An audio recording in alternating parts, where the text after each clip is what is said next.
अपने को चीज़ें बहुत ही लिमिटेड मिली हैं इस बजट में रिगार्डिंग टू इनकम टैक्स। अभी ऑटोमेटिकली न्यू टैक्स रिजीम में आप टैक्स भरोगे, उसमें एक ऑप्शन है आप ऑप्ट आउट करके ऑल टैक्स रिजीम में भी भर सकते हो। एक्सपेक्टेड है कि जो एक डिडक्शन मिलती है हाउस लोन में इंटरेस्ट की 24B में, उसको 2 लाख से 3 लाख कर सकते हैं, या फिर जो 80C की डिडक्शन है उसको 2.5 लाख तक किया जा सकता है। तो अगर ओल्ड स्कीम को वो कंटिन्यू करना चाहती है सरकार, तो उसमें वो उसको रैशनलाइज करे अभी के इन्वेस्टमेंट से, और या तो उसको वो बिल्कुल ही डिसकंटिन्यू कर दे और न्यू रिजीम को ही वो बिल्कुल प्रमोट करे।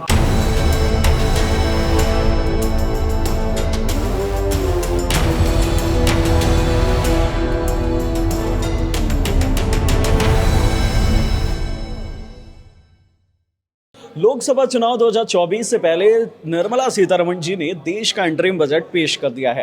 अब आप लोगों ने इसके बारे में कई सारी न्यूज़ पढ़ ली होगी, कई सारी चीज़ें भी देख ली होंगी। इसमें आपको एक चीज़ तो ये समझ में आया होगा कि इस बार निर्मला सीतारमण जी ने टैक्स स्लैब में कोई बदलाव नहीं किया है। लेकिन हालांकि इसमें बदलाव नहीं हुआ है, लेकिन इसमें कुछ छोटे ट्वीट्स, कुछ ट्विक्स तो ज़रूर हुए हैं। इनको जानने के लिए हम कुछ सीए और कुछ सीए इंस्पायर ट्रेनीज़ के साथ भी हैं यहाँ पे। हम इनसे जानने की कोशिश करेंगे कि टैक्स में क्या कुछ नए बदलाव हमें देखने को मिल सकते हैं जो आम लोगों की नज़रों से छूट गए हैं। हमारे साथ सीए हैं अंकित जी, आप बता रहे थे कि निर्मला सीतारमण जी ने 2 बड़े चेंजेस किए हैं। हालांकि वो उतने बड़े नहीं हैं जो लोगों को शायद ज़्यादा ध्यान में ना आए। पहला चीज़ आप स्टार्टअप को लेके बता रहे थे। एक बेनिफिट, मतलब हम लोग तो बहुत सारी चीज़ें एक्सपेक्ट कर रहे थे इस बजट से कि government will introduce this much of changes in the tax slab, in the deduction limits, but अपने को चीज़ें बहुत ही लिमिटेड मिली हैं इस बजट में रिगार्डिंग टू इनकम टैक्स। इसमें एक चेंज ये है कि जो स्टार्टअप्स को बेनिफिट प्रोवाइड हो रहे थे और जिनकी वैलिडिटी एक्सपायर हो रही थी 31 मार्च 24 तक, उसको 1 साल एक्सटेंड करके 31 मार्च 25 कर दिया गया है। सो स्टार्टअप्स को और IFSC यूनिट्स को जो बेनिफिट्स इनकम टैक्स में टिल 31 मार्च 24 मिल रहे थे, उसको 1 साल और एक्सटेंड करके गवर्नमेंट ने उसको 31 मार्च 25 कर दिया है। दूसरा एक बड़ा चेंज गवर्नमेंट ने ये मतलब गवर्नमेंट का ये ओपिनियन है कि जो डिमांड पुरानी आउटस्टैंडिंग जिन भी एसएससीज की आउटस्टैंडिंग चली आ रही हैं राइट फ्रॉम द ईयर 1962, जो एसएससीज को हर साल उनके रिफंड्स में एडजस्ट हो के आ रही थी, जो एसएससी के रिफंड्स को कम कर देनी थी, तो गवर्नमेंट ने यहाँ एक स्टेप इनिशिएट किया है और उसमें जो भी उनकी 2009-10 तक की उन एसएससीज की जितनी भी आउटस्टैंडिंग डिमांड 25,000 से कम तक की थी, उनको गवर्नमेंट ने 100% वेव ऑफ कर दिया है। इसका मतलब ये है कि अगर 2009-10 तक किसी एसएससी की आउटस्टैंडिंग डिमांड 25,000 या उससे कम है, तो गवर्नमेंट ने उसको वेव कर दिया है। दूसरा, अगर आपकी डिमांड 10,000 तक है और वो फाइनेंशियल ईयर 2010-11 से 2014-15 के बीच में है, तो गवर्नमेंट ने उसको भी वेव ऑफ कर दिया है। तो ये एक स्टेप गवर्नमेंट ने अपनी तरफ से इनिशिएट किया है, जो कि पुरानी डिमांड जो एसएससीज की आउटस्टैंडिंग चली आ रही थी और वो अभी तक अनसेटल्ड थी, जो कि एसएससी को काफ़ी दिक्कत दे रही थी, क्योंकि वो एक गले की फांस की तरह बनी हुई थी कि हर साल उनके रिफंड्स में से एडजस्ट हो के आ रही थी। उनको जो भी उनका टैक्स डिडक्शन होता था उसमें से वो एडजस्ट हो के आती थी। अब गवर्नमेंट ने पुरानी डिमांड्स को वेव ऑफ कर दिया है। इससे गवर्नमेंट की ये एक्सपेक्टेशन है कि ये more than 1 crore tax payers को ये बेनिफिट्स डिलीवर होगा। सो यही 2 मेजर चेंजेस थे जो गवर्नमेंट ने इस बजट में रिगार्डिंग टू टैक्स इंट्रोड्यूस किए हैं। तो मेन और क्या चेंजेस हैं वो हो सकता है जुलाई में गवर्नमेंट और चीज़ें बताए या करे, बट अभी इनकम टैक्स में यही 2 चेंजेस हैं मेन, जो कि गवर्नमेंट ने अपनी तरफ से इस बजट में, इंटरिम बजट में डाले हैं। तो ये तो हो गया 2 स्टार्टअप को लेकर, और जो आउटस्टैंडिंग अमाउंट बचा हुआ है उसको लेके जो निर्मला सीतारमण जी ने जो चेंजेस बताए। लेकिन एक चीज़ आपने हमेशा देखा होगा कि जो ओल्ड टैक्स रिजीम और न्यू टैक्स रिजीम, ये 2 चीज़ों की बात होती है। ओल्ड टैक्स रिजीम का, अब न्यू टैक्स रिजीम जो आई है उसमें ये कहा जाता है कि 7 लाख तक का आपको टैक्स माफ़ कर दिया जाएगा, लेकिन कुछ लोगों के लिए ये 7.5 लाख है। ये फंडा क्या है, ये समझने की कोशिश करते हैं। अगर हम सिंपल लैंग्वेज में इस चीज़ को देखें तो अभी गवर्नमेंट की जो टैक्स रिजीम है वो 2 तरीके से चल रही है, एक ओल्ड रिजीम और एक न्यू रिजीम। तो ये जो भी 7 लाख की जो अभी आपने बात की, ये न्यू रिजीम में गवर्नमेंट ने डाली हुई हैं। तो इसमें ये है कि न्यू रिजीम में गवर्नमेंट के जो स्लैब्स हैं वो up to 3 lakh tax rate is 0%, above 3 lakhs till 6 lakhs it is 5%, and this limits increases by 3 lakhs and the tax rate also increases by 5% till 15 lakh rupees. और 15 lakhs के ऊपर जाते ही ये 30% टैक्सेबल हो जाता है। तो इसमें गवर्नमेंट ने जो मिडिल क्लास एसएससीज को एक टैक्स इंसेंटिव प्रोवाइड किया था लास्ट बजट में, वो ये था कि अगर आपकी इनकम टिल 7 लाख है तो ये आपको एक एडिशनल गवर्नमेंट को रिबेट प्रोवाइड करती है, जो जैसा अगर हम लोग देखें कि 3 लाख तक अगर हम अगर इनकम है तो वो नॉन टैक्सेबल है. If it increases by from 3 lakh to 6 lakh it is 5%. तो गवर्नमेंट ने जितना भी टैक्स रेट था और जो भी income above 3 lakh till 7 lakh जो भी हमारी इनकम पे टैक्स बनता था, गवर्नमेंट ने उसको एक सेक्शन 87A है जिसके थ्रू उसको वेव ऑफ कर दिया.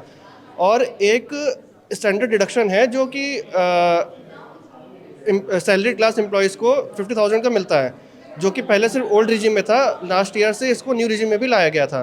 तो जिससे वजह से क्या हुआ कि जो टैक्सेबल इनकम की जो लिमिट थी वो 7 लाख से इंक्रीज़ होके 7,50,000 हो गई. तो ये फंडा था जो कि इनकम अप टू 7.5 लाख है तो एसएससी की वो एग्जाम्प्ट रहेगी. तो ये मेजर चीज़ें थी जो पिछले बजट में इंट्रोड्यूस हुई थी.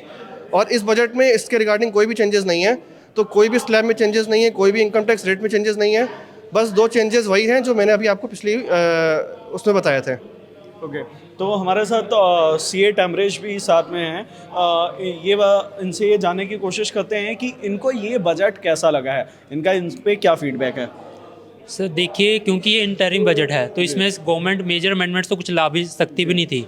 बट क्योंकि रिसेंटली कुछ ईयर्स में बहुत मेजर अमेंडमेंट्स लाई गई है, जो पहले था कि ओल्ड टैक्स रिजीम चलती आ रही थी काफ़ी टाइम से, बट गवर्नमेंट ने एक न्यू स्कीम लाई गई, न्यू टैक्स रिजीम लाया गया. वो लास्ट 2-3 साल पुरानी है. वो सिर्फ इंडिविजुअल्स के लिए ही नहीं, कंपनीज़ के लिए भी लाई गई.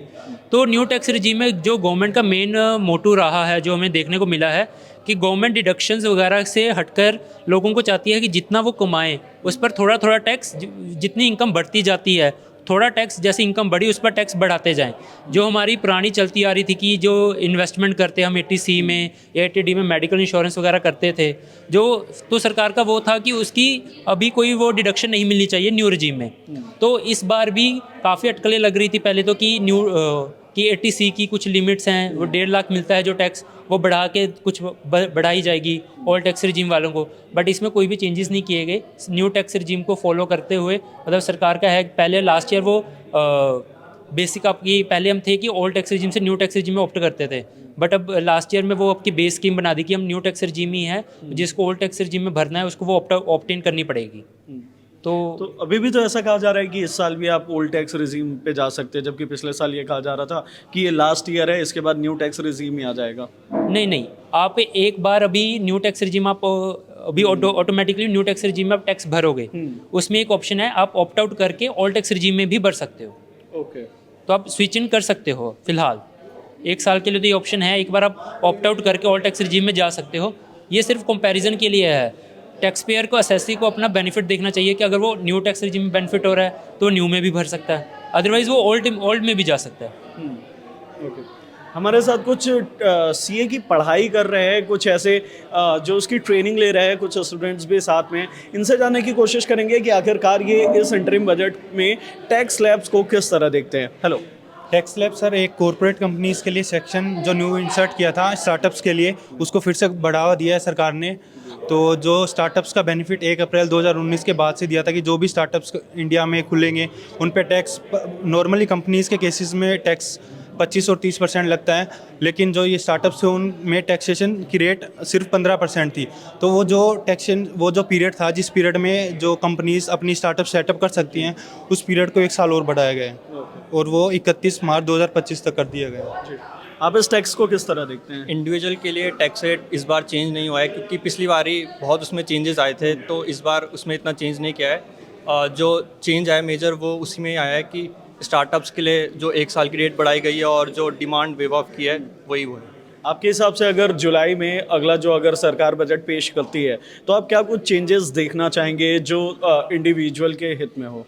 एक्सपेक्टेड है कि जो एक डिडक्शन मिलती है हाउस लोन में इंटरेस्ट की 24B में, उसको 2 लाख से 3 लाख कर सकते हैं, या फिर जो 80C की डिडक्शन है उसको 2.5 लाख तक किया जा सकता है. और एक डिडक्शन होती है 80A की, उसको हो सकता है कि न्यू रिजीम में लाना चाहेंगे. हेलो.